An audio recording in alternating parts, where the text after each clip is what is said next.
Good morning to one and all.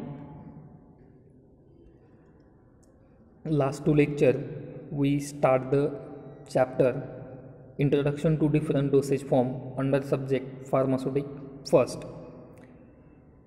In two lecture we discuss about various point like drug, what is the drug, what is the additives, what is the excipient, then what is the dosage form, then what is the classification of dosage form, then what is the dosage solute dosage forms, dentifrices, then snoops, insufflations, dusting powder. Up to here we discuss into two last lectures.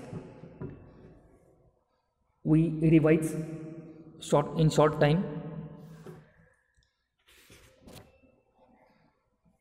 Last lecture we discussed solid dosage forms, or we start the new point, that is the solid dosage form. Under this point we discuss about the solid dosage forms are available mostly in unit dosage forms consisting of those which are taken by numbers, such as tablet, capsule, pills, catches or powders. When drugs are to be administered orally in dry state, tablets and capsule are the most convenient dosage form. They are effective and patients have no problem in their handling, identification and administration. Some solids are packed and supplied in bulk. The bulk form is, or the bulk form meant for internal use, are supplied either as granules or fine powders. The bulk powders meant for external use are dusting powders, insufflations, snoops and tooth powders are also called dentifrices.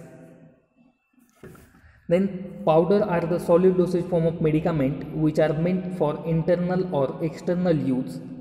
They are available in crystalline or amorphous form. Last lecture I explained what is the crystalline and what is the amorphous. Then general forms as like bulk powder in internal use, example fine powders and granules. Then bulk powder for external use, example snoops, dusting powders, tooth powders and insufflations. Simple and compound powders for internal use. Then powders in the form of compressed tablets and tablet triturates. Then powders enclosed in catches and capsules. Then under this solid dosage form, main point is the dusting powders. Dusting powders are for external application to the skin and generally apply in a very fine state of subdivision to avoid local irritation. And it should be passed through a sieve number 18 to enhance their effectiveness. Then types, they have two types, medical and surgical dusting powders. Medical dusting powders are used mainly for superficial conditions, whereas surgical dusting powders are used in body cavities and also on major wounds as a result of burns and umbilical cords of infants. Surgical powders must be sterilized before their use, where medical dusting powders must be free from dangerous pathogenic microorganisms. Dusting powders are generally prepared by mixing two or more ingredients, one of which must be either starch, kaolin or talc as one of ingredients of formulation. Then talc and kaolin are more commonly used because these are chemically inert. However, since such ingredients are rapidly or readily contaminated with pathogenic bacteria, these must be sterilized dry heat method 160 degrees Celsius for 2 hours before their use. Then the dusting powders are mainly used for the antiseptic, astringent, absorbent, antiperspirant, antipyretic actions. Then next, that the insufflations, these are medicated dusting powders meant for introduction to the body cavities such as nose, throat, ears and vagina with the help of apparatus, that apparatus known as insufflator. It spray the powder into a stream of finely divided particles all over the site of application.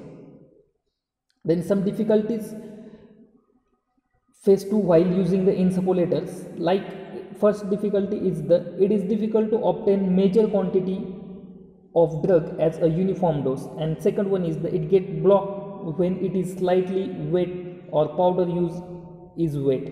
Insufflation should be in finely divided powder so that a stream of fine particles of medicament get applied to the site of application. Nowadays, the insufflations are available in the form of pressure aerosols. These are used for the administration of potent drugs. This method has the advantages of excellent control of dose through metal valves. Moreover, it also protects the product from external environment. The insufflations are used to produce a local effect, as in the treatment of ear, nose, throat infection with antibiotics, or to produce a systemic effect from a drug that is destroyed in a gut. Then snoops. These are finely divided solid dosage forms of medicament which are inhaled into nostrils for antiseptic bronchodilator purpose. Then last one, dentifrices, or also called as tooth powders. These are applied with the help of toothbrush for cleaning the surface of teeth. They contain suitable detergent or soap, so abrasive substance and suitable flavor. The abrasive agents such as calcium sulfate, magnesium carbonate, sodium carbonate and sodium chloride are used in fine powder. A strong abrasive substance should, however, not to be used. It may damage to the tooth structure. They have one formula, and up to here we discuss in last lecture. Now in this lecture we discuss about next most important point of our chapter, that is the granules. ठीक आहे, या लेक्चरमध्ये आपण चॅप्टरचा सगळ्यात महत्त्वाचा point granules पाहणार आहोत. Granules काय आहेत?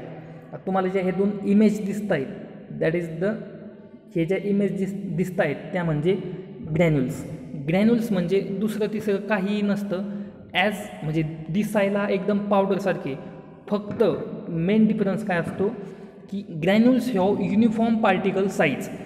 ग्रॅन्युल्स, मेन वाक्य काय लक्षात ठेवायचं ग्रॅन्युल्सच्या बाबतीत की granules have uniform particle size. ग्रॅन्युल्सला एकदम सारखी पार्टिकल साईज असते आणि पावडरला सारखी पार्टिकल साईज नसते. म्हणजे ग्रॅन्युल्समधला तुम्ही कोणता पण पार्टिकल जर उचलला, या दोन इमेज तुम्हाला दिसत आहेत, या दोन इमेजमधला कोणता जरी पार्टिकल तुम्ही उचलला तर प्रत्येक पार्टिकल हा दुसऱ्या पार्टिकलसारखा असणार किंवा त्याची साईज ही सेमच असणार. सगळ्या पार्टिकलची size same, that is the granules. मग त्याच्या इंट्रोडक्शनमध्ये पाहूया. तुम्हाला मेन पर्पज कळाला आहे ग्रॅन्युल्स काय आहेत. ग्रॅन्युल्स नथिंग बट, ग्रॅन्युल्स हे दुसरं काही नाही, that have particle, that have mixture, that have uniform particle size. त्यामध्ये जेवढे काही पार्टिकल्स आहेत त्या प्रत्येक पार्टिकलची साईज ही एकसारखी असणे त्याला म्हटलं आहे ग्रॅन्युल्स. मग इंट्रोडक्शनमध्ये पाहूया काय सांगितलं त्यांनी.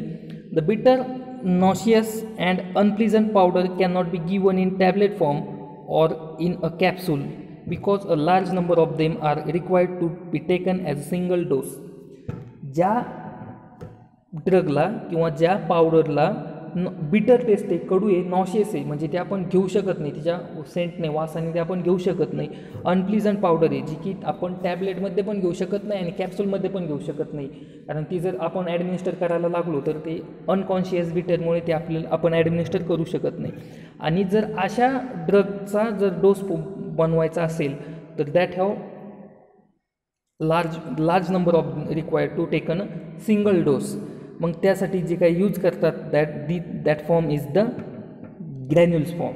त्यानंतर हे एक रिझन झालं. त्यानंतर this powders are not given in liquid form. जे पावडर आपण लिक्विड फॉर्ममध्ये देऊ शकत नाही, कारण का त्याच्या स्टॅबिलिटीचा प्रश्न असतो. स्टॅबिलिटी म्हणजे काय, ते स्टेबल राहू शकत नाही, म्हणजे त्यामध्ये प्रिझर्वेटिव्ह जास्त ॲड करावं लागतात किंवा ते लवकर खराब होतात लिक्विडमध्ये गेल्याच्या नंतर. त्यासाठी असे ड्रग पण आपण कोणत्या फॉर्मने देऊ शकतो, ग्रॅन्युल्स फॉर्मने देऊ शकतो. पहिलं पॉईंट, कोणते ड्रग देऊ शकतो की ज्या ड्रगचं टेस्ट बिटर आहे, नॉशियस आहे आणि अनप्लिझंट पावडर आहे, जे की आपण टॅबलेट आणि कॅप्सूलमध्ये पण देऊ शकत नाही.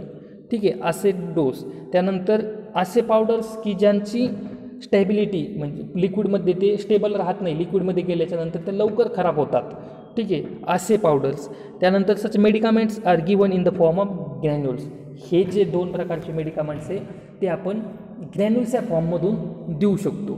ठीक आहे, हे मेडिकामेंट आपण ग्रॅन्युल्सच्या फॉर्ममधून देऊ शकतो. The solid medicaments are mix with sweetening, flavouring and colouring agent. हे जे मेडिकामेंट्स आहे हे आपण कशासोबत मिक्स करून देऊ शकतो.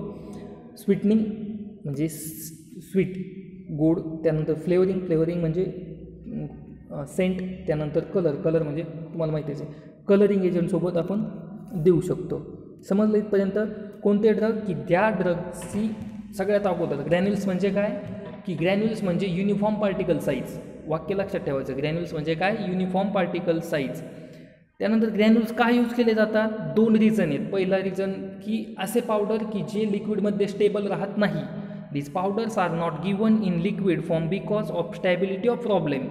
स्टॅबिलिटीच्या प्रॉब्लेममुळे ते लिक्विडमध्ये स्टेबल राहत नाही. त्यानंतर असे ड्रग की ज्यांची टेस्ट बिटर आहे, नॉशियस आहे आणि ते आपण कॅप्सूल किंवा टॅबलेटमधून देऊ शकत नाही. ठीक आहे, असे पावडर्स.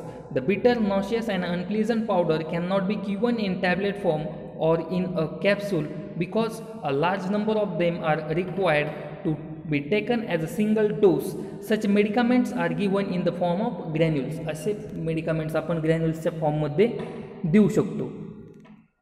इथपर्यंत समजलं आहे. Then next, a suitable granulating agent is added to moisten the powder so as to form a coherent mass. आता आपल्याला ग्रॅन्युल बनवायचे, तर ग्रॅन्युल बनवण्यासाठी आपल्याला ग्रॅन्युलेटिंग एजंट ॲड करावा लागतो. आता हे ग्रॅन्युलेटिंग एजंट काय आहे ते आपण पाहणार आहोत. फक्त शब्द लक्षात ठेवा की ग्रॅन्युलेटिंग एजंट, ग्रॅन्युल्स बनवताना आपल्याला त्यामध्ये ग्रॅन्युलेटिंग एजंट्स ॲड करावं लागतात. त्यानंतर ग्रॅन्युलेटिंग एजंट्स ॲड केल्याच्यानंतर त्याचा कोहेरंट मास तयार होतो, म्हणजे त्याचा एक मास तयार होतो, गोळा तयार होतो त्याचा. आणि तो गोळा काय केला जातो, the coherent mass is pass through sieve number 10.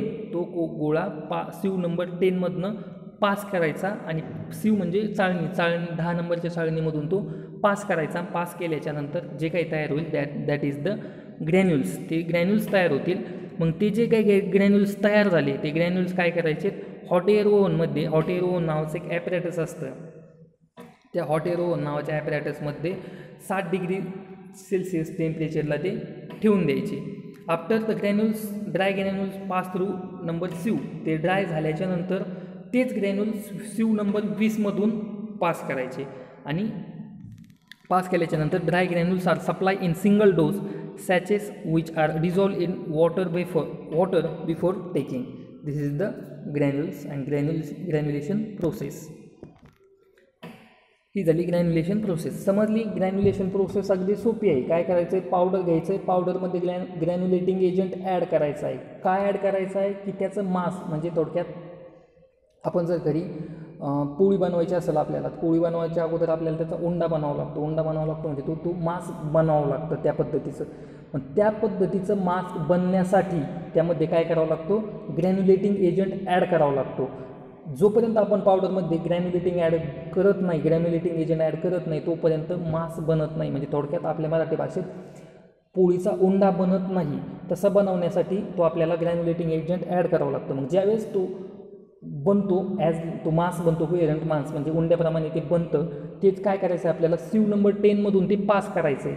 चाळणीच्या 10 क्रमांकाच्या चाळणीमधून ते पास करायचं आहे. पास केल्याच्यानंतर त्याची युनिफॉर्म पार्टिकल साईज त्याची खाली मिळेल.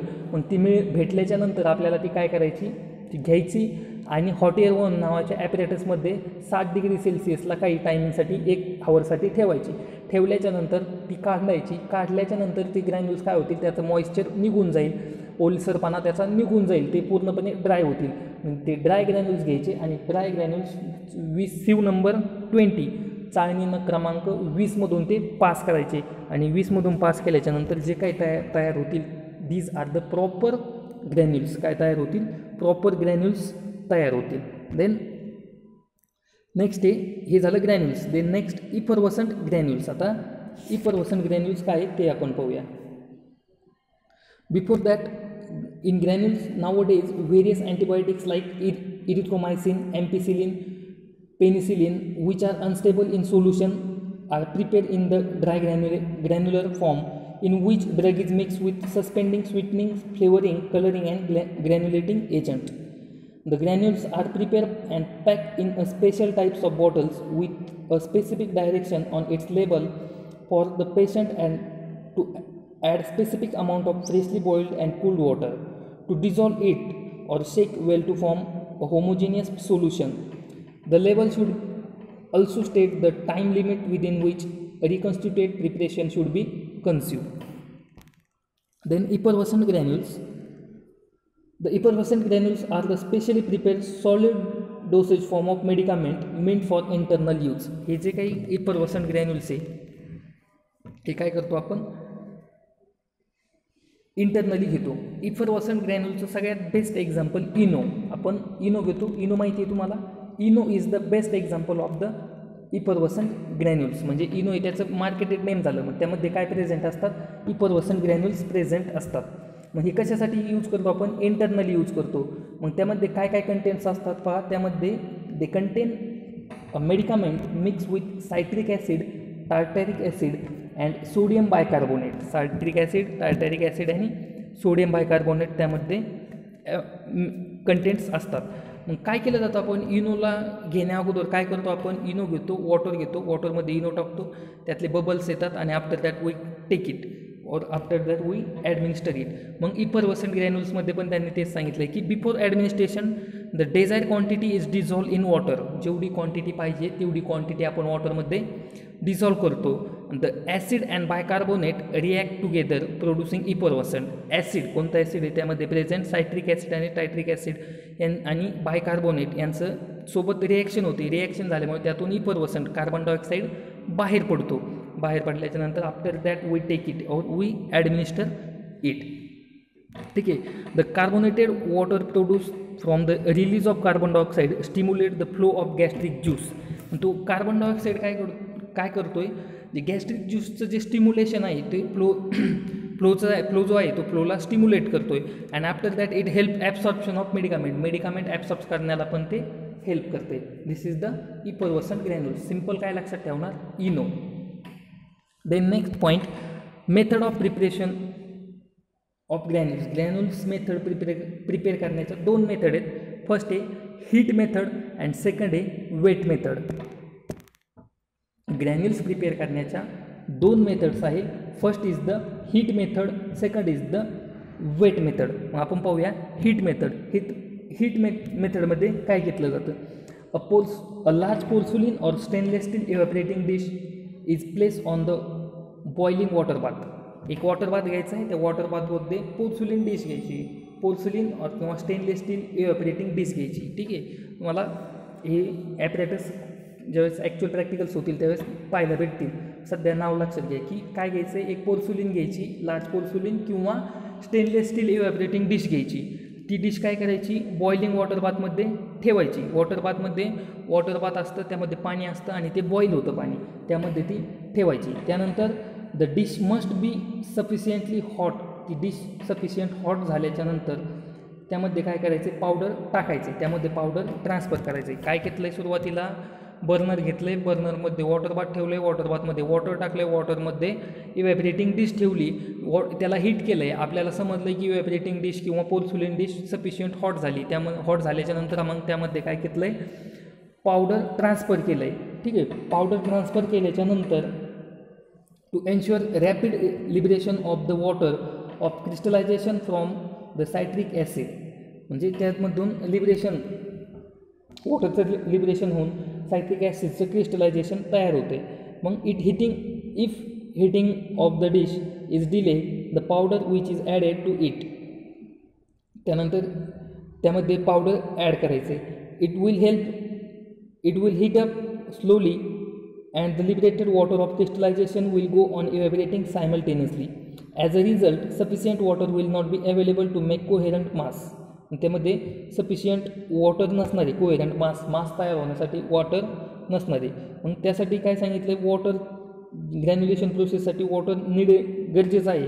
आणि ते कुठनं येतं आहे, दोन सोर्सपासून ते वॉटर येतं आहे. पहिला सोर्स आहे from water crystallization of citric acid. The citric acid contains one molecule of water crystallization which is liberated during heating. म्हणजे ग्रॅन्युलेशन बनवण्यासाठी किंवा ग्रॅन्युलेट बनवण्यासाठी कोहेरंट मास होणं गरजेचं आहे. कोहेरंट मास बनण्यासाठी वॉटर गरजेचं आहे. आणि मग वॉटर कुठून येणार आहे, आपण वरतून तो पावडरमध्ये वॉटर टाकणार नाही आहे. मग ते वॉटर कुठून येतं, वॉटर येण्याचे दोन सोर्सेस आहे. पहिला सोर्स येतं ज्यावेळेस सायट्रिक ॲसिडचं क्रिस्टलायझेशन होतं त्यावेळेस सायट्रिक ॲसिडमध्ये वॉटरचा एक मॉलिक्यूल प्रेझेंट असतो, तो हीट केल्यामुळे तो रिलीज होतो त्यामध्ये. ठीक आहे. हे झालं पहिला सोर्स वॉटरचा. त्यानंतर दुसरा सोर्स काय आहे, the water produce from the reaction of citric acid and tartaric acid during heating. Citric acid tartaric acid एकत्र आल्यामुळे त्यामधून वॉटर तयार होतं आणि वॉटर तयार झाल्यामुळे त्याचं कोहेरंट मास तयार होतं.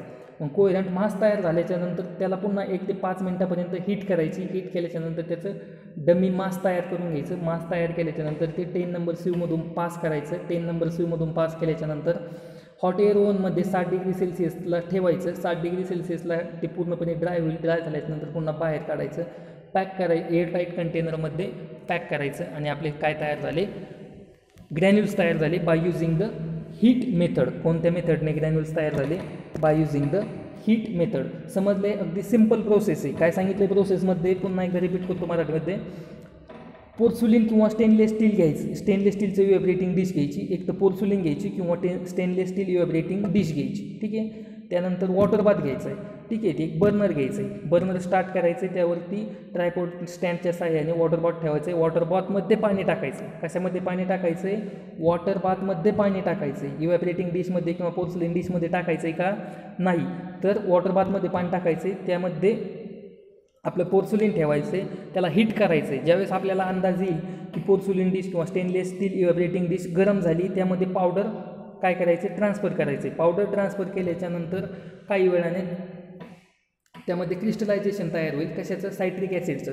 मग सायट्रिक ॲसिडचं क्रिस्टलायझेशन तयार होत असताना सायट्रिक ॲसिडमध्ये प्रेझेंट असलेला वॉटरचा एक मॉलिक्यूल तो रिलीज करील. त्यानंतर सायट्रिक ॲसिड आणि टार्ट्रिक ॲसिडमध्ये रिॲक्शन होऊन त्यातून पुन्हा वॉटर रिलीज होईल आणि त्या वॉटरच्या साहाय्याने एक डमी मास तयार होईल. त्या डमी मास बाहेर काढायचं आहे. त्याला सीव नंबर 10मधनं किंवा 20मधनं पास करायचे. पास केल्याच्यानंतर पुन्हा ते ग्रॅन्युल्स हॉट एअर ओव्हनमध्ये ठेवायचे. हॉट एअर ओव्हनमधून काढल्याच्यानंतर जर गरजेचे असतील तर सीव नंबर 20मधनं पास करायचे किंवा नाही पास केले तरी चालतं. ते डायरेक्टली एअरटाईट कंटेनरमध्ये पॅक करायचे, लेबल करायचे आणि डिस्पेन्स. म्हणजे काय तयार झाले, आपले ग्रॅन्युल्स तयार झाले by using the heat method. ठीक आहे. Then next method is the wet method. In this method the mix ingredient are moistened with the non aqueous liquid. म्हणजे ह्यामध्ये काय करायचं, सिम्पल पावडर घ्यायची. पावडरमध्ये नॉन ॲक्वियस लिक्विड टाकायचं. म्हणजे ज्याला पाण्याचं non aqueous liquid that is the alcohol त्यामध्ये ॲड करायचं आहे. त्याचं मास तयार करायचं आहे. मास तयार केल्याच्यानंतर ते काय करायचं, सिम्पल सीव नंबर 8मधून पास करायचं. पास केल्याच्यानंतर ते हॉट एअर ओव्हनमध्ये 60 डिग्री सेल्सिअसला ठेवून द्यायचं. ठेवून दिल्याच्यानंतर ते after some time remove it काढायचं आहे, बाहेर काढायचं आहे. बाहेर काढल्याच्यानंतर again pass through sieve 20 and to break the lumps which may be form during drying. त्यानंतर ते ड्राय झाल्याच्यानंतर ते पॅक एअरटाईट कंटेनरमध्ये पॅक करायचे आणि डिस्पेन्स करायचे. ही झाली वेट मेथड. अगदी सिम्पल आहे. काय सांगितलं, in this method the mix ingredient are moistened with a non aqueous liquid that is the alcohol. Then to ensure a coherent mass which is then passed through a number 8 sieve and dry in an oven at a temperature not exceeding 60 degrees Celsius. The dry granules are again passed through the sieve to break the lumps which may be formed during drying.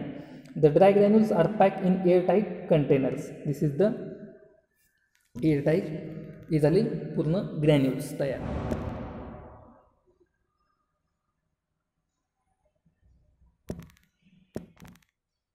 समजलं आहे granules काय आहेत.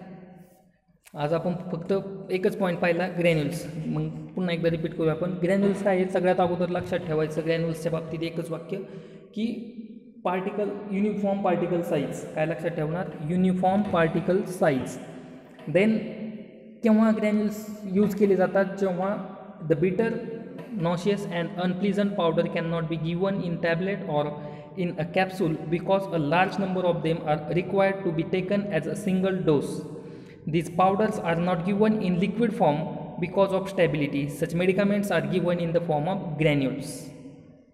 These are the granules. Then effervescent granules are specially prepared solid dosage form of medicament meant for internal use. They contain medicament mixed with citric, tartric and sodium bicarbonate. Some saccharin and sucrose may be added as a sweetening agent. Before administration, the desired quantity is dissolved in water. The acid and bicarbonate react together and producing effervescence. The carbonated water produced from the release of carbon dioxide serve to mask the bitter and saline taste of the drugs. Then method of preparation, they have two method of preparation, heat method and wet method. In heat method, they say a large porcelain or stainless steel evaporating dish is placed over the boiling water bath. Then the dish must be sufficiently hot before transferring the powder into it. Then to ensure rapid liberation of the water of crystallization from the citric acid, then if heating of the dish is delayed, the powder which is added to it will heat up slowly and the liberated water of crystallization will go on evaporating simultaneously. As a result, sufficient water will not available to make a coherent mass. That mass is passed through sieve number 20 to prepare granules of suitable size. They dry in an oven at a temperature not exceeding 60 degrees Celsius and then pack in an airtight container. Then what they say under the wet method? In this method, the mixed ingredients are moistened with a non-aqueous liquid, for example alcohol, to prepare coherent mass, which is then passed through a number 8 sieve and dry in an oven at temperature not exceeding 60 degrees Celsius. The dry granules are again passed through the sieve to break the lumps which may be formed during drying. The dry granules are packed in airtight containers. Up to here discuss in this lecture. The remaining part will be discussed in next lecture.